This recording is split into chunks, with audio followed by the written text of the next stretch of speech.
Hello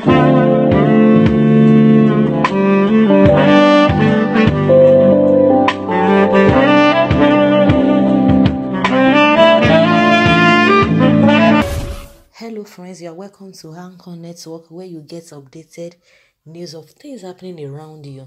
If this is your first time of visiting this channel, I would like and encourage you to subscribe so that you get updated news as soon as we publish them. Foremost human rights lawyer Falana has opened that the President Buhari and all public officials should be barred from foreign trips until the country resolves its security challenges. Falana said this on Friday while presenting a paper on press freedom in Nigeria and the rule of law. According to the senior advocate of Nigeria, the president and all the governors must return home to attend to the country's security needs. What he wrote: "It is high time President Buhari and all the state governors who are abroad returned to the country to attend to the urgent crisis of insecurity," he said. With the virtual takeover of the country by armed bandits, terrorists and kidnappers, the president and all top public officers should be barred by Nigerians from embarking on foreign private or official visits to other countries until further notice. It is common knowledge that the security challenges facing the nation include terrorism, kidnapping, armed robbery, human trafficking and extrajudicial killings. As the root cause of such violent crimes is traceable to the excruciating poverty in the land, a critical examination on the security challenges cannot be undertaken outside the nation's neo-colonial capitalist political economy. In Nigeria, no attempt has been made to repeal any of the repressive media laws, while the National Assembly has been trying frantically to censor the media and use the pending press council to gag the media. Falana said, "All elected public officers should be made to proffer solutions to the crisis of underdevelopment and stop the irrelevant debate on the education qualification of any candidate. Since the 2019 elections have been concluded, the duty imposed on the media is to ensure that political parties and elected officials are held accountable.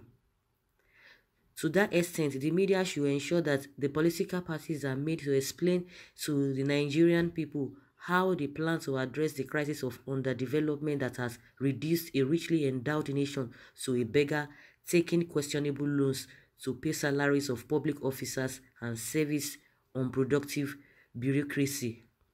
He also called for a review of the concepts and understanding of the rule of law among politicians.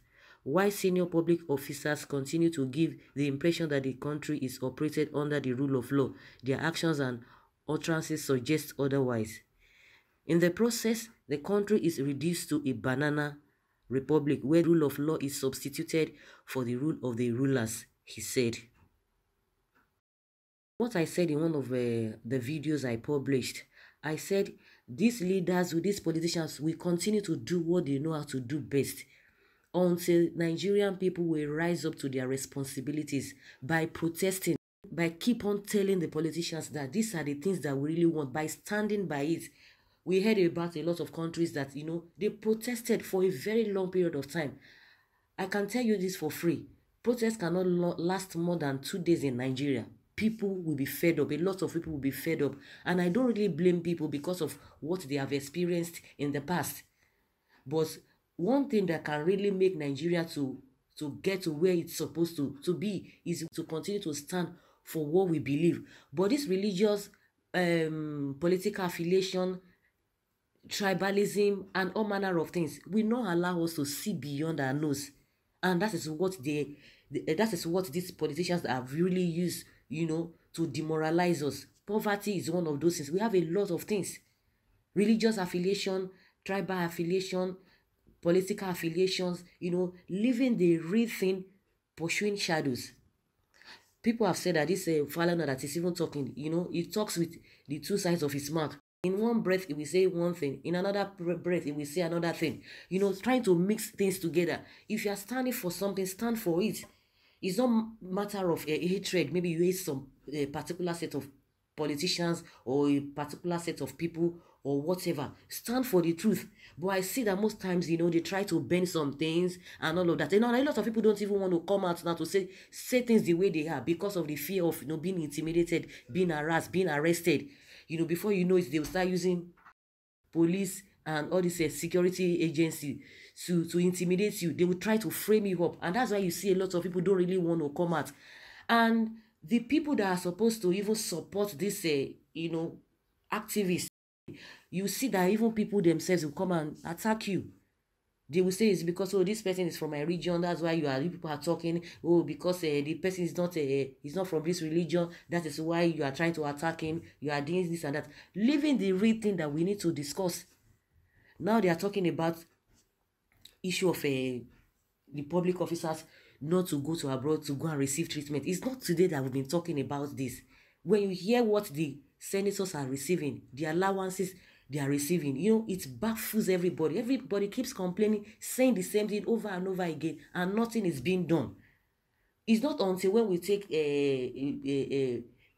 laws into our hands, in terms of violence, that is when things will be done. Coming out as one voice. I am sure, and I think because we don't really have that one voice, that's why these politicians and these leaders are really taking us for granted. Because they know that irrespective of what they do, they will still have supporters. They still have these large followings.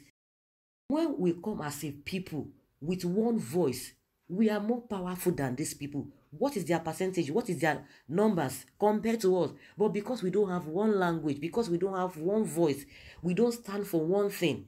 That is why they are taking us for a ride. How can somebody call himself a president of a country, you want to go and relax in another country? It's unheard of, irrespective of what they want to target. Even when you talk about, medical tourism, that one is even worse. We have not been able to build a world-class hospital for other countries to even be coming. Like you see, most of us, we go to UK, US for treatment, because some of those equipment, we don't have them in Nigeria. And for 4 years, a government cannot put that need, cannot put it in place, cannot put a well-recognized hospital that will serve the need of the people. Some people are just so selfish. They are self-centered. It's all about them, their families, and their political friends, and all of that. Forgetting every other person, because they know that what you always do is just for you to talk and talk. And some of these people that are even coming out, do they really mean it? Not that in one breath you say one thing, in another breath you say another thing. People are even confused. They don't even know where you belong. So if you are of the opinion to that these politicians, mostly the public officers, should be barred from going abroad to receive treatment, I would like you to put your comment down in the comment section. Let's rub minds together as we usually do. I really appreciate every one of you. Thank you very much for listening. See you next in my next video. Bye.